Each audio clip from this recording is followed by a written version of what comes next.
ये चुनाव जो होने जा रहा मिल्कीपुर का चुनाव, ये चुनाव नहीं चुनौती है। मिल्कीपुर का चुनाव तो है ही है, नहीं चुनौती भी है। ये चुनाव जनता बनाम शासन होने जा रहा है। ये चुनाव मतदाताओं में और प्रशासन के बीच में चुनाव होने जा रहा है। ये चुनाव न केवल अभी के परिणाम का संदेश होगा, बल्कि आने वाले समय में राजनीति की क्या दिशा, उसका भी परिणाम और उसका भी संदेश मिल्कीपुर से जाने वाला है। मैं तो आज अपने कार्यकर्ता नेताओं से और मिल्कीपुर की जनता से आज मिलने आया हूं, लेकिन कई लोग गिनती कर करके बता रहे थे कि मिल्कीपुर के परिणाम की वजह से लखनऊ वालों को नींद नहीं आ रही है। वैसे तो जब से अयोध्या हारे हैं भारतीय जनता पार्टी के लोग सो नहीं पा रहे हैं। जब एक करवट लेकर के सोने की कोशिश करते हैं तो उन्हें उत्तर प्रदेश की हार याद आ जाती है, और जब वो दूसरी करवट लेटते हैं तो अयोध्या की हार उन्हें याद आ जाती है। आपने देखा होगा जिस समय लोकसभा में हम लोग पहुंचे थे, एक तरफ तो जीत का उत्साह था, जीत के उत्साह के साथ साथ आपके सांसद अवधेश प्रसाद जी से सब लोग मिलना चाहते थे। मैंने तो कई मौकों पर, कई जगह पर लोकसभा के आसपास सांसदों को चलते हुए, कुछ लोगों को सेल्फी तस्वीर खींचते हुए देखा। ये सम्मान अगर किसी ने बढ़ाया समाजवादी पार्टी का, तो हमारी अयोध्या की जनता ने समाजवादी पार्टी का सम्मान बढ़ाने का काम किया। और इसीलिए आपने देखा होगा हमने अपने आगे बैठाया उनको साथ। जब से आगे बैठाने लगे हैं, कई लोगों को बहुत सारे अलग अलग तरह के दर्द उठ रहे हैं। उन्हें समझ में नहीं आ रहा कि क्या कहें, उन्हें समझ में नहीं आ रहा है, उनके वो भटक चुके हैं। वैसे तो पूरा देश, दुनिया में महाकुंभ की चर्चा हो रही है, जो कहने को 144 साल बाद हो रहा है, लेकिन हमारे बहुत सारे जागरूक पत्रकार और जो एस्ट्रोनॉमी को समझते होंगे, नक्षत्रों की जानकारी रखते होंगे, वो जानते होंगे हर कुंभ 144 साल बाद ही होता है। कुंभ जो हो रहा है, जहां पर लोग जगह जगह से, पूरी देश से लोग चल करके आए थे, एक वो कुंभ है और दूसरा मिल्कीपुर का यहां पर समाजवादियों का कुंभ हो रहा है। और ये जो हमारे मिलने का, एक दूसरे के साथ खड़े होने का जो मिलन का कुंभ है, ये एक बार फिर सांप्रदायिक राजनीति को हमेशा के लिए खत्म करने का काम करेगा। याद होगा हमारे साथियों को, जिस समय अयोध्या का परिणाम आया था, मैंने दिल्ली की प्रेस और लखनऊ की प्रेस के सामने और जनता के लिए कहा था कि अयोध्या की जनता ने समाजवादी पार्टी और अवधेश प्रसाद जी को जिता करके हमेशा के लिए सांप्रदायिक राजनीति को खत्म करने का काम किया। ये जो सांप्रदायिक राजनीति का जो रास्ता था, वो अगर किसी ने खत्म करने का काम किया तो वो हमारे अयोध्या और अयोध्या धरती के लोगों को मैं धन्यवाद देना चाहता हूं, उनका आभार प्रकट करना चाहता हूं। ये जो महाकुंभ के प्रचार को न जाने किस ऊंचाई तक ले जाना चाहते थे, जो घटनाएं वहां हुई हैं महाकुंभ में, हम और आप लोग कल्पना नहीं कर सकते हैं। हम लोग कल्पना नहीं कर सकते हैं, जिस दिन से स्नान होना शुरू हुआ है सरकार लगातार गिनती बता रही है। कभी कहती है कि इतने करोड़ लोगों ने स्नान कर लिया है, कभी आंकड़े देती है कि इतने करोड़, 30 करोड़ से ज्यादा लोग स्नान कर चुके हैं। जब हम और आप लोग लौट करके जाएंगे तो आपको, हम लोगों को नए आंकड़े मिलेंगे कि इतने करोड़ लोगों ने स्नान कर लिया है।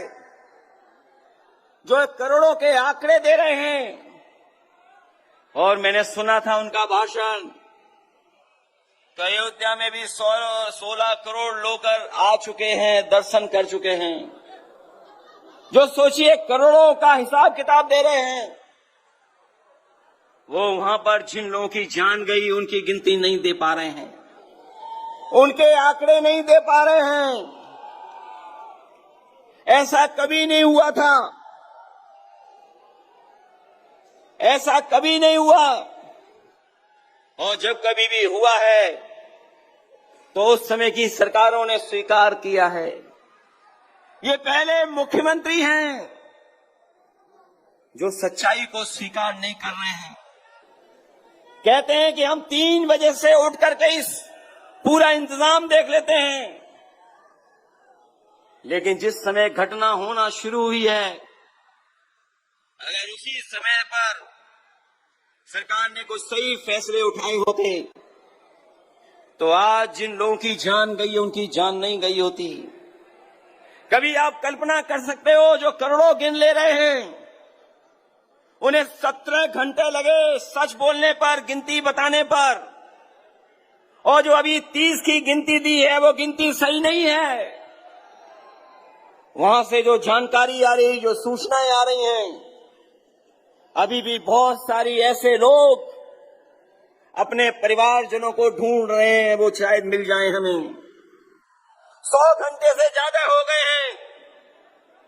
जो लोग कह रहे थे कि हमने 100 करोड़ लोगों के आने का इंतजाम किया है, वो सोचिए कुछ करोड़ लोगों के सही से स्नान भी नहीं करा पाए। जो लोग आए थे उस रात, करोड़ों करोड़ों लोग बिना स्नान के चले गए। कोई संगम में नहीं पहुंच पाया, कोई भी इंतजाम सरकार नहीं कर पाई। ऐसा पहली बार हुआ होगा जहां पर करोड़ों लोगों को बुलाया हो, लेकिन स्नान करने का मौका उनको नहीं मिला, उन्हें वापस खदेड़ दिया गया। जो तस्वीरें आई हैं, वीडियो आए हैं, हमारे मुख्यमंत्री, याद रखना, वो कम पढ़े लिखे या ज्यादा पढ़े लिखे, इसका आकलन आप कर लो। ये जितना भी नौजवान खड़ा है, ये जानता है सोशल मीडिया पे क्या चल रहा है, क्या खबरें चल रही हैं। ये बड़े बड़े अखबार वाले छाए, ये बड़े बड़े टीवी चैनल वाले पैकेज के इशारे पर सही खबरें दिखाएं न दिखाएं, लेकिन हम उन तमाम लोगों को बधाई देना चाहते हैं जिन्होंने कम से कम सच्चाई सामने लाने का काम किया है। कई लोग घूम रहे हैं, भटक रहे हैं। कोई बेटी अपनी मां को ढूंढ रही है, कोई भाई को ढूंढ रहा है, कोई अपनी ददिया ससुर को ढूंढ रहा है, कई बहनें अपने पिता को ढूंढ रही हैं। एक बेटा अपने पिता की तस्वीर लेकर के मोबाइल पर घूम रहा है कि उसके पिताजी मिल जाएं, कोई बता दे कहां हैं, लेकिन अभी भी सरकार बताने के लिए तैयार नहीं है। बताइए आप, क्या यही सरकार जो 100 करोड़ के इंतजाम के साथ खड़ी थी, वो कुछ करोड़ लोगों को स्नान भी नहीं करा पाई, और आज भी मरने वालों के आंकड़े सही नहीं दे पा रही है, न मरने वालों के आंकड़े सरकार दे पा रही है, और जो लोग खो गए हैं महाकुंभ में, उन लोगों की भी जानकारी नहीं दे पा रही है। मैं इस मौके पर कहना चाहता हूं, लोग वस्त्र से नहीं, विचार से योगी होते हैं। कुछ लोग समझते हैं कि वस्त्र पहनने से ही योगी हो जाते हैं। लोग वत से नहीं विचार से योगी होते हैं। जो सत्य के रास्ते पे चले वही योगी है, और वो जो सत्य को छिपाए वो कभी योगी नहीं हो सकता है।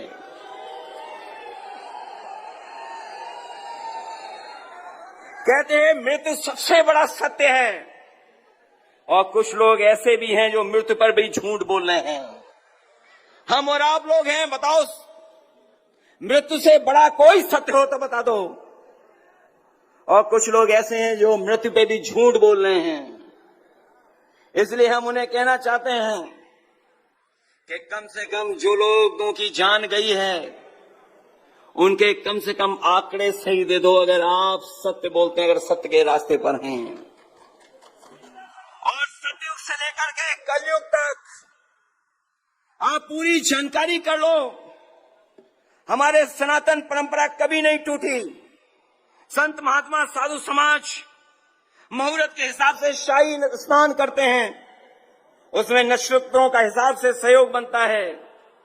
जब नक्षत्रों का सहयोग बनता है तभी शाही स्नान होता है। शाही स्नान का मुहूर्त भी होता है। हमारे तमाम साथी जानते होंगे, हिंदू समाज में तारीख और मुहूर्त दोनों निकाले जाते हैं, और उसी के हिसाब से हमारे शाही स्नान करते हैं। लेकिन पहली बार ऐसा हुआ होगा कि सनातन परंपरा को टूटने का काम अगर किसी ने किया है, तोड़ने का काम तो इस सरकार ने किया है। हादसे में छिपाए करके हादसे को छिपाया इन्होंने हमारे देव तुल्य, हमारे धरती के देव साधु संतों से छिपाने का काम किया, और इन्होंने आदेश दिया खाड़े लोगों को कि शाही स्नान के लिए जाइए। ये जो लोग सच नहीं बोल पा रहे हैं वो कभी भी जनता के पक्ष में कोई फैसला नहीं लेंगे। जो लोग घबराए होते हैं, गुस्से में होते हैं, खिसिया जाते हैं, वही ऐसी भाषा का इस्तेमाल करते हैं। और जो लोग हमारे सोशल मीडिया को देखने का तो टाइम है उन पर, सुनने में आया कि यहां पर आए थे हमारे मुख्यमंत्री जी, वो 9 बार तो आए हैं और लगभग 9 मंत्री भी भेजे हैं, और लगभग 9 मंत्रियों से गुप्त बैठक भी कराई है कि प्रधानों को कैसे डराना है, कोटेदारों को कैसे डराना है। हमारे शिक्षक भाई हैं, उनमें भी उन्होंने ऑर्डर एक साथ नहीं किया। जिनकी ड्यूटी लगी उनको ऑर्डर एक साथ नहीं किया, सुनने में आया एक एक कर करके ड्यूटी दी है। बीएलओ पहले ही हटा दिए, पर्ची भी छीन ली गई, पर्ची नहीं दी गई। तो ये बताओ ये कौन सा लोकतंत्र चल रहा है जिसमें इस बात की घेराबंदी चल रही है कि हम समाजवादी लोग वोट न डाल पाए। ये सब किसके इशारे पर हो रहा है? ये किसके इशारे पर हो रहा है? ये जो लखनऊ में बैठे हैं, ये लखनऊ में बैठे हुए ऑर्डर कर रहे हैं, और इतने जानकार हैं चीजों के आप कल्पना नहीं कर सकते। हर चीज जानते हैं वो, लेकिन जो काम उनका है वो काम नहीं कर पाते हैं। जो काम उनका है वो नहीं कर पाते हैं। हम पे और हमारे लोगों पे क्या आरोप लगा रहे हैं कि हम परिवारवादी हैं, हम परिवारवादी लोग हैं। लेकिन आप तो गोरखपुर के पास रहने वाले लोग हो। अयोध्या कितना दूर है गोरखपुर से, वो जानते ही नहीं है। हम परिवार वाले लोग पूरे के पूरे सबको परिवार मानते हैं। और सच्चाई तो ये है कि हमसे पहले अगर किसी ने परिवारवाद की शुरुआत की है तो मुख्यमंत्री जी ने खुद शुरुआत की है, और उनके मामा गोरखपुर में नहीं होते तो योगी जी भी उत्तर प्रदेश में नहीं होते। ये बात पता है आपको कि नहीं पता है? सुनने में आया है कि उन्हें हमारे गांव की जानकारी पूरी है। हमारे गांव की जानकारी पूरी है। मैं जब लखनऊ से चला तो मैंने सोचा मिल्कीपुर के किसी नौजवान को इनाम जरूर देकर के आऊंगा मैं, और इनाम उसी को दूंगा मैं जो योगी जी के गांव का नाम बता दे। अगर कोई नाम जानता हो तो हाथ खड़ा कर दे।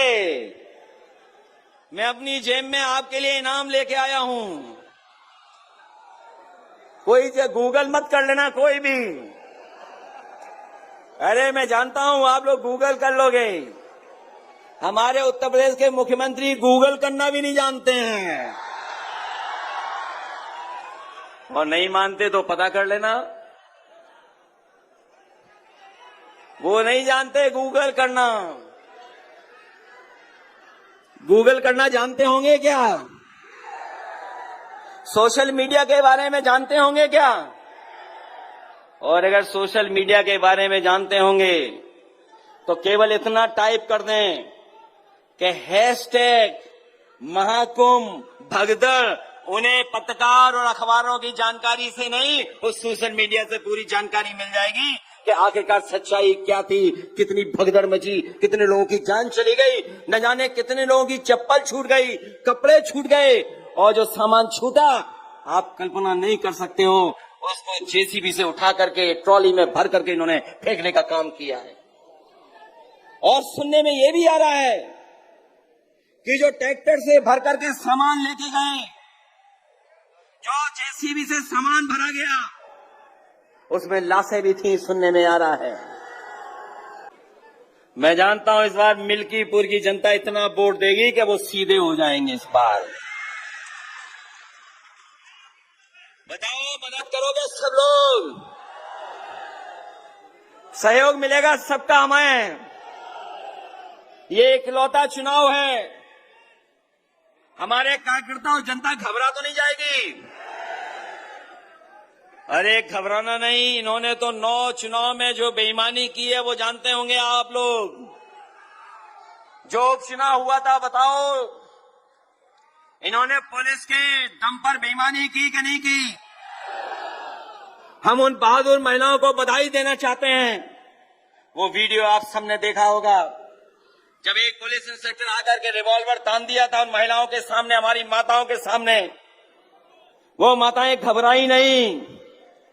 उन्होंने कहा कि हम वोट डाल करके आएंगे और समाजवादी पार्टी को जिता करके आएंगे। वो हमारी माताएं रिवॉल्वर से घबराई नहीं थी। बताओ, वो तस्वीर आपने देखी थी कि नहीं देखी? वो वीडियो देखा होगा कि माताएं बहनें खड़ी हो गई थी वोट डालने के लिए। सोचो अगर आपके सामने भी यही होगा तो क्या करोगे? बताओ आप। अगर आपको वोट डालने के लिए रोके तो बताओ क्या करोगे आप लोग? ये वो लोग हैं जिन्होंने कुंभ में न जाने कितने हिंदू भाइयों की जान ले ली। हिंदू भाइयों को मरवा दिया वहां पर इन्होंने लाशें बिछवा दी। महाकुंभ में न जाने कितने लोगों की जान चली गई। जब समाजवादी पार्टी ने काम किया था, कुंभ कराया था, तो हम लोगों ने 1300 करोड़ में काम करा दिया था। पूरा का पूरा कुंभ हो गया था। अगर घटना हुई थी तो रेलवे के कारण हुई थी। रेलवे की सरकार के जो मंत्री थे, जो जांच रिपोर्ट आई उसमें उन्होंने प्लेटफॉर्म बदलने की सूचना दी थी, जिसकी वजह से जान चली गई थी। लेकिन कुंभ में कोई घटना और हादसा होने नहीं दिया था समाजवादी लोगों ने। हम लोगों ने भी कुंभ कराया था। ये लोग न जाने कहां से ये लेकर के आ गए, जनता को गुमराह करने के लिए आए और भरोसा दिलाया कि हमने 100 करोड़ लोगों का इंतजाम किया है और 10,000 करोड़ रुपए खर्च किए। ये दिल्ली और लखनऊ वाली दोनों सरकारों ने पैसा खर्च किया। जब 1300 करोड़ का कुंभ हुआ तो कुंभ के मैदान में और त्रिवेणी जो है, जो संगम नोज है, सब लोग स्नान कर करके चले गए थे। किसी को स्नान में दिक्कत नहीं हुई थी। लेकिन इस बार तो इन्होंने करोड़ों करोड़ लोगों को वापस भेज दिया जो कोई भी स्नान नहीं कर पाया। हमारे कुंभ की मान्यता है हजारों साल से। ये लोग बीजेपी वाले प्रचार कर रहे हैं कि पहली बार कुंभ हो रहा है, न जाने किस जमाने से कुंभ हो रहा है। और अगर कुंभ की शुरुआत किसी ने की थी, हमारे मुख्यमंत्री जी को कन्नौज भी बड़ा याद आता है। अगर कुंभ की किसी ने शुरुआत की थी तो महादानी सम्राट हर्षवर्धन ने शुरू की थी, जो कन्नौज का राजा था। उसी ने कुंभ शुरू किया था। वो सब कुछ दान दे देता था, सब कुछ दान करके चला जाता था। लेकिन बीजेपी वाले तो ऐसा प्रचार कर रहे हैं कि कुंभ भी यही करा रहे, कुंभ पहले होता ही नहीं था। और जिन लोगों ने सड़कें देखी होंगी, ये जो लोग कहते हैं कि करोड़ों और हमने अरबों रुपया खर्च किया है इंफ्रास्ट्रक्चर पर, कि हमने इंफ्रास्ट्रक्चर ऐसा बनाया है कि कहीं दुनिया में ऐसा इंफ्रास्ट्रक्चर नहीं मिलेगा। ये बीजेपी के लोग कहते हैं कि हमने इंफ्रास्ट्रक्चर बनाया है। बहुत सारे लोग जो आए, लाखों लाख संख्या में, जो हमारे श्रद्धालु लोग आए, जो बनारस गए, वो श्रद्धालु बाबा का दर्शन नहीं कर पाए। जो श्रद्धालु हमारे अयोध्या आए, वो हमारे महाकृपालु महादयालु सियापति प्रभु रामचंद्र जी के भी दर्शन नहीं कर पाए, वो वापस चले गए। सड़कें जाम रही, लोगों ने पूरी पूरी रात सड़कों पर गुजारी है। कहां पर गए होंगे? शौचालय के लिए कोई इंतजाम नहीं किया, कहां खाया होगा कोई नहीं जानता। कई लोग आए जिन्हें लगा तो प्रयागराज से सीधा हम अयोध्या जल्दी पहुंच जाएंगे। उन्होंने भी गूगल पर देख करके पता किया कि कितने घंटे लगेंगे। गूगल ने बताया कि 5 घंटे लगेंगे। लेकिन जब वो चले तो पूरी रात और आधा दिन और अगले दिन शाम को कहीं जाकर के अयोध्या पहुंचे। बताओ, इन्होंने ऐसी सड़कें बनाई जो 10,000 करोड़ रुपए का खर्च किया हो हिसाब किताब। उनकी ये सड़कें सोचिए सिटी जाम में है, सब सिटी में ट्रैफिक भर गया, कोई इंतजाम नहीं कर पाए। और बताइए कहीं नौकरी और रोजगार का ये सरकार इंतजाम कर पाई? जो लोग कहते थे 40 लाख करोड़ का निवेश आया है, हमारे गरीब जानते ही नहीं है 1 करोड़ में कितने लाख हैं। कई बार अचानक पूछ लो किसी गरीब से गांव में 1 करोड़ में कितने लाख होते हैं, वो घबरा जाएगा, वो कौन नहीं बता पाए। हमारे मुख्यमंत्री जी कहते हैं कि 40 लाख करोड़ उत्तर प्रदेश में निवेश में आया है। 40 लाख करोड़। बताओ, अयोध्या में अगर उस 40 लाख करोड़ की एक बूंद भी गिरी हो नौकरी और रोजगार के लिए तो बता दो आप। नौकरी रोजगार खत्म कर दिए, महंगाई बढ़ा दी और उत्तर प्रदेश को घाटे के बाद घाटे की तरफ ले जा रहे हैं। इसलिए हम अपने नौजवानों से विशेष अपील करना चाहते हैं कि नौजवानों, आपका भविष्य आगे, ये सरकार रहेगी तो आपको रोजगार भी नहीं मिलेगा, नौकरी भी नहीं मिलेगी। और जो आप अपने सपने देखते हो, मेहनत कर करके आगे बढ़ना चाहते हो, वो भी आपके तमाम सपनों को तोड़ने का काम भारतीय जनता पार्टी कर रही है, केवल दिखावा कर रही है। इसलिए सावधान रहना। मैं आज के दिन आपसे मतदान करने के लिए सावधान करने भी आया हूं कि आप सब लोग मिलकर के सावधान रहना और मतदान के लिए तैयार रहना, वोट डालने के लिए। अगर वोटिंग अच्छी होगी तो मशीन क्या कर लेगी बताओ आप। और आप जब निकल पड़ोगे तो अधिकारी क्या कर लेंगे आपका, ये बताओ आप। मैं ये जानता हूं आपने सबने रामायण पढ़ी भी है, प्रभु श्री रामचंद्र जी के बारे में जाना भी है। सीता माँ कब चली गई थी बाहर लक्ष्मण रेखा छोड़ करके, तभी उनको रावण उठा ले गया था, भेष बदल करके कोई आया था। जब लक्ष्मण रेखा पार की थी तो सीता माँ को रावण उठा ले गया था, याद है कि नहीं याद है? ये जितने अधिकारी बैठे हैं सब सीमा रेखा तोड़ेंगे और लक्ष्मण रेखा तोड़ेंगे। अगर आप लक्ष्मण रेखा टूटेगी तो बताओ, आज जो लक्ष्मण रेखा वो हमारा संविधान है, कानून है, नियम है। यही लक्ष्मण रेखा है जो संविधान है बाबा साहब का, यही लक्ष्मण रेखा इनके लिए। लेकिन ये लक्ष्मण रेखा तोड़ेंगे तो बताओ प्रभु श्री राम जी ने बाली का वध कैसे किया था, कैसे किया था अयोध्या वालों? बोलो, वध हुआ था कि नहीं हुआ था? हराया था उसे कि नहीं हराया था? तो इसलिए आपको कुछ भी करना पड़े, सब लोग वोट डालने के लिए निकलना। ये चुनाव 27 का है और बेईमानों के खिलाफ है ये चुनाव। जो लोग लोकतंत्र खत्म करना चाहते हैं, जो संविधान खत्म करना चाहते हैं, जो हमारे आपके अधिकारों को छीनना चाहते हैं, जो लोग महंगाई बढ़ा करके मुनाफा बढ़ाना चाहते हैं कुछ लोगों का, उनके खिलाफ है। तो आप लोग तैयार हैं कि नहीं तैयार हैं आप लोग? इसलिए वोट डालना आप लोग।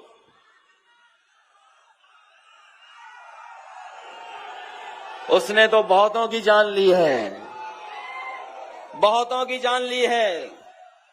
इसलिए इस समस्या का समाधान कोई नहीं कर सकता है, कोई कर सकता है तो समाजवादी लोग इस समस्या का समाधान करेंगे। इसलिए अजीत प्रसाद को जिताओ आप लोग। बताओ, जिताओगे आप लोग? जो लोग हमें और आपको बुरा भला कह रहे थे, उनको आप सबक सिखाओगे कि नहीं सिखाओगे? सब लोग मिलकर के सिखाना। एक बार फिर अयोध्या से संदेश जाए तो अयोध्या के लोग सांप्रदायिक राजनीति को कभी पसंद नहीं कर सकते। ये बाबा साहब भीमराव अम्बेडकर जी का रास्ता, डॉक्टर राम मनोहर लोहिया जी का रास्ता, नेताजी का जो रास्ता रहा है और अमित सेन यादव जी का जो रास्ता रहा है, उसी पे चल करके हम लोग अपनी पार्टी का सम्मान बढ़ाने का काम करेंगे। इसलिए मदद करिए आप सब लोग मिलकर के, और आप घबराइए नहीं। हमारे सांसद अवधेश प्रसाद जी ने जहां अपना एक आंसू गिराया, पुलिस भाग करके अपराधियों को पकड़ लाई। सोचिए आप। इसलिए इन्होंने न्याय दिलाया उस बेटी को, उस बहन को। अगर हमें चुनाव के बाद उस परिवार की मदद भी करनी पड़ी तो उस परिवार की हम लोग मदद करने का काम करेंगे, मदद करेंगे। उस परिवार ने अपनी बेटी खोई है और ये दुख तो हमारे सांसद जी के साथ साथ सभी समाजवादियों का हुआ है। हमारे सांसद वो नहीं है जो रिकॉर्डिंग कर करके अपने आंसू बहा करके झूठा प्रचार कराते हों। अभी जानकारी आपको मिलेगी, किसी ने रिकॉर्डिंग की थी अपने रोने की, वो एक रिकॉर्डिंग में ज्यादा रो दिए। उन्होंने कहा ये रिकॉर्डिंग खराब हो गई है, रिकॉर्डिंग बदलो। सोचो, एएनआई में रिकॉर्डिंग की थी उन्होंने, एएनआई, और उनकी भाषा भी आपने कभी सुनी होगी। याद है कि नहीं याद है? एक बार क्या कह दिया था उन्होंने कैमरे के सामने, याद है कि नहीं याद है? हम तो कह भी नहीं सकते जो उन्होंने कैमरे के सामने कहा। हमारे मुख्यमंत्री इतना ही जानते हैं। इसलिए आइए मिल्कीपुर से हम सब लोग मिलकर के इनको हराने का काम करें। मैं आप सबका एक बार फिर धन्यवाद और आभार प्रकट करता हूं, इस उम्मीद और इस भरोसे के साथ कि आप लोग समाजवादियों की मदद कर करके अपने बूथ को जिताने का काम करेंगे। मैं आप सभी कार्यकर्ताओं से विशेष अपील करता हूं, ये चुनाव से पहले का चुनाव है, ये 27 से पहले का चुनाव है। इसे चुनाव को अपना चुनाव समझ करके, अपने भविष्य का चुनाव समझ करके एक एक वोट साइकिल के चुनाव पर डाल देना। यही निवेदन, यही अपील मैं आप सबसे करना हूं। मैं आप सबका बहुत बहुत धन्यवाद देता हूं। जो दूर दूर हमें दिखाई दे रहे हैं कार्यकर्ता, इन सबका धन्यवाद देता हूं, इन सबका आभार प्रकट करता हूं कि आप लोग सब मिलकर के हम समाजवादी पार्टी को जिताने का काम करेंगे।